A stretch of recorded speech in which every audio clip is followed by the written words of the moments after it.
नमस्कार, मैं हूं आलोक त्रिपाठी और आज हम बात करेंगे उत्तर प्रदेश के मुख्यमंत्री योगी आदित्यनाथ से। आपका ईटीवी में बहुत बहुत स्वागत है। धन्यवाद जी। सर, आप कोविड काल से ही उत्तर प्रदेश के सभी जिलों के दौरे कर रहे हैं और कई बार जिलों के दौरे हो गए हैं। इस चुनाव में क्या देख रहे हैं आप, किस तरफ जा रहा है चुनाव? देखिए, चुनाव भारतीय जनता पार्टी के राष्ट्रवाद, विकास और सुशासन के एजेंडे पर जा रहा है और जनता जनार्दन ठान चुकी है कि उन्हें सुरक्षा देने वाली, उनके उज्जवल भविष्य के लिए विकास के कार्यों को प्राथमिकता के आधार पर डबल स्पीड के साथ बढ़ाने वाली, बिना भेदभाव के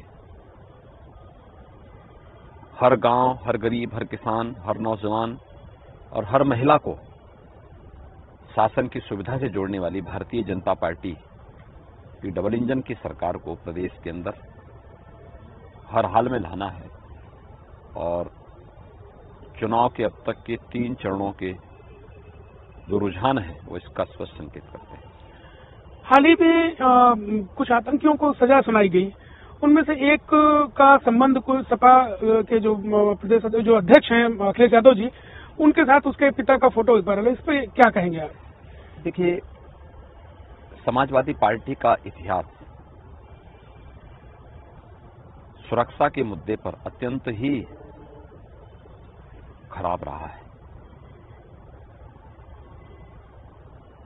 2013 में जब समाजवादी पार्टी की सरकार थी तो उन्होंने उस समय उत्तर प्रदेश के अंदर जितनी भी आतंकी घटनाएं उससे पूर्व हुई थी, अयोध्या में राम जन्मभूमि पर हमले का हो, काशी में संकटमोचन मंदिर के हमले का, लखनऊ, वाराणसी और अयोध्या की कचहरियों पर हमले, गोरखपुर, कानपुर और बिजनौर की सीरियल ब्लास्ट, रामपुर के सीआरपीएफ कैंप पर हमले, जितने भी आतंकी घटनाएं हुई थी, इससे जुड़े हुए सभी आतंकियों के मुकदमों को वापस लेने का कुत्सित प्रयास समाजवादी पार्टी की सरकार ने किया था। समाजवादी पार्टी सरकार का पूरा इतिहास ही प्रदेश के अंदर अपने राजनीतिक स्वार्थ के लिए, वोट बैंक की राजनीति करने के लिए उन्होंने राष्ट्रीय सुरक्षा के साथ खिलवाड़ किया, प्रदेश को दंगों की आंख में झोंका, प्रदेश में पेशेवर माफिया और गुंडों को प्रश्रय दिया। तो ये तो समाजवादी पार्टी का पुराना जो संदिग्ध इतिहास रहा वो पहले से हर व्यक्ति जानता था। अभी 3 दिन पहले जो गुजरात की एक न्यायालय ने फैसला दिया है, गुजरात के सीरियल ब्लास्ट के मामलों में वांछित अभियुक्तों के खिलाफ कार्रवाई करने के लिए की है, जिसमें 38 को फांसी की सजा हुई है, 11 को आजीवन कारावास। उसमें से 9 लोगों का संबंध उत्तर प्रदेश से है और उत्तर प्रदेश में सर्वाधिक आतंकी आजमगढ़ के संजरपुर गांव और उसके आसपास के हैं। संजरपुर का एक आतंकी जिसके भाई का संबंध दिल्ली के बटला हाउस की घटना से भी रहा है, सीरिया भाग चुका है, घोषित आतंकी है। और एक यह है, इनका जो बाप है वो समाजवादी पार्टी का सक्रिय कार्यकर्ता है, समाजवादी पार्टी का प्रचारक है। मुझे आश्चर्य होता है कि हर छोटी बड़ी घटना पर क्रिया प्रतिक्रिया व्यक्त करने वाली समाजवादी पार्टी के मुखिया 2013 की घटना को लेकर मौन क्यों है और अभी गुजरात के एक न्यायालय के द्वारा दिए गए फैसले के बाद जो बातें जनता के बीच में सामने आई हैं उस पर अभी तक क्यों मौन है? जी, आपने माफियाओं के खिलाफ उत्तर प्रदेश में बड़ी कार्रवाई की, बुलडोजर चलवाए आपने। समाजवादी पार्टी इसकी भी आलोचना करती है, अखिलेश अक्सर आपको बुलडोजर बाबा कहकर उपहास उड़ाते हैं। आप क्यों ऐसा करते हैं? देखिए, यही तो दुर्भाग्यपूर्ण है कि समाजवादी पार्टी जिसने प्रदेश में 4 बार सत्ता संभाली हो, उसकी संवेदना कभी प्रदेश के गरीबों के प्रति, व्यापारियों के प्रति, नौजवानों के प्रति, यहाँ की महिलाओं की सुरक्षा के प्रति कभी नहीं था। उसकी संवेदना दुर्भाग्य से आतंकवादियों के प्रति है, पेशेवर माफिया और अपराधियों के प्रति है, अराजक तत्वों के प्रति है, दंगाइयों के प्रति है। उन पेशेवर अपराधियों और माफियाओं के मन में भय न हो,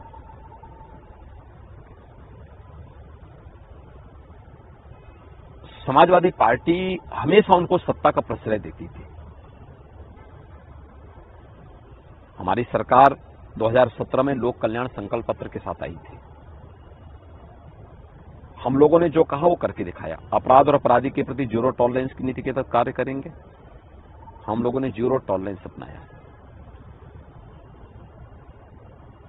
उत्तर प्रदेश का बुलडोजर इंफ्रास्ट्रक्चर डेवलपमेंट का प्रतीक भी है, तो माफियाओं के मन में भय का प्रतीक भी है।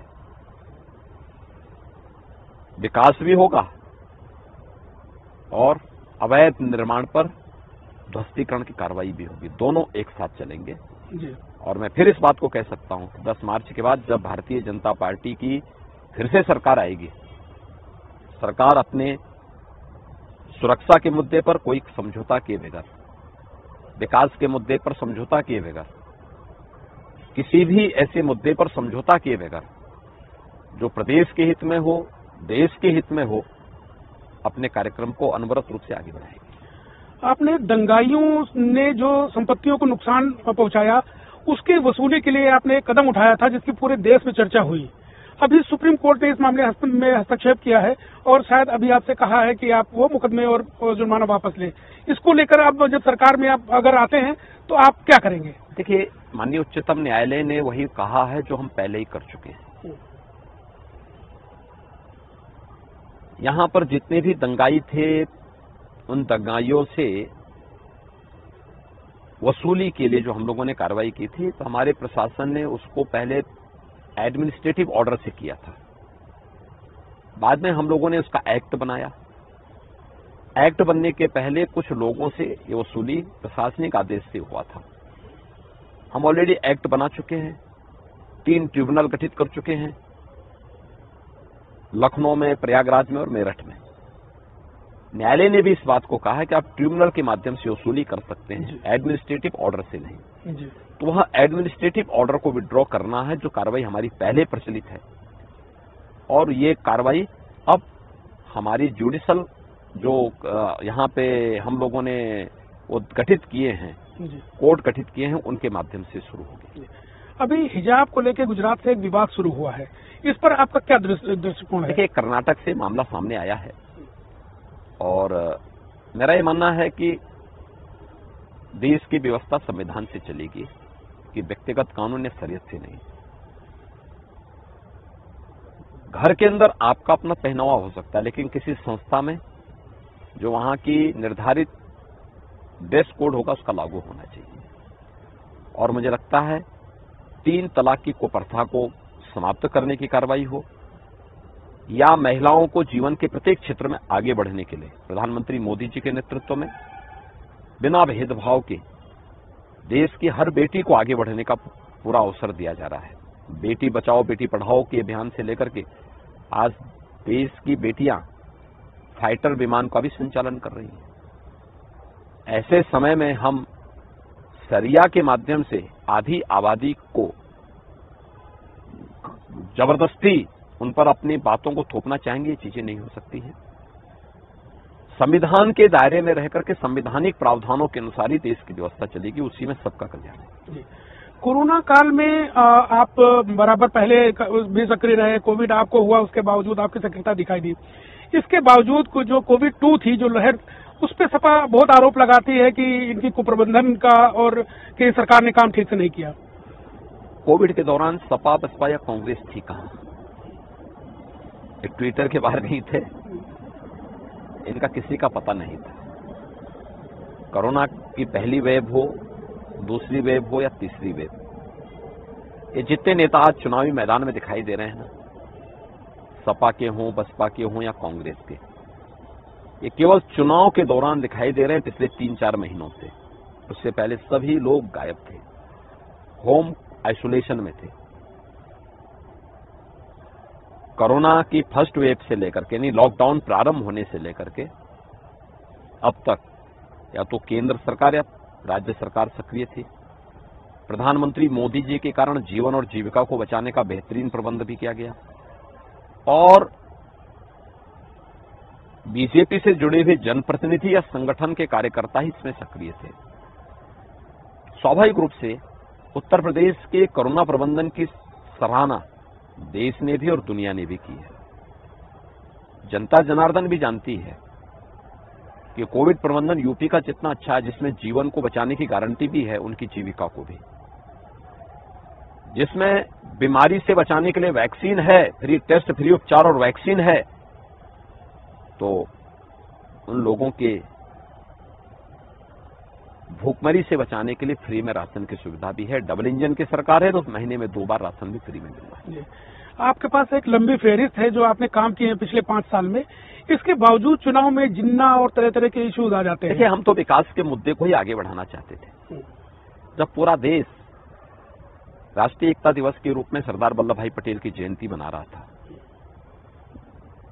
उस दिन समाजवादी पार्टी जिन्ना को महिमामंडित कर रही थी।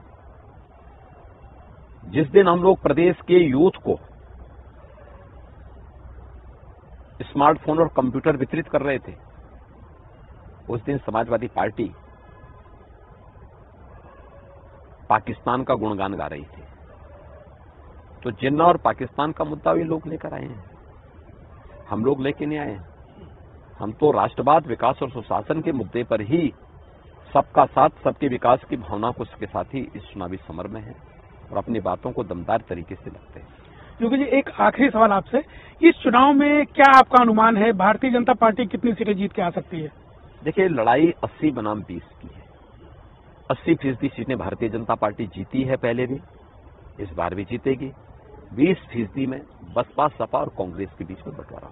80-20 को का अर्थ समाजवादी पार्टी कुछ दूसरी तरफ ले जाती है, इस पर भी बड़ी चर्चा होती है। उनकी सोच जैसी होगी वैसे अर्थ लेंगे।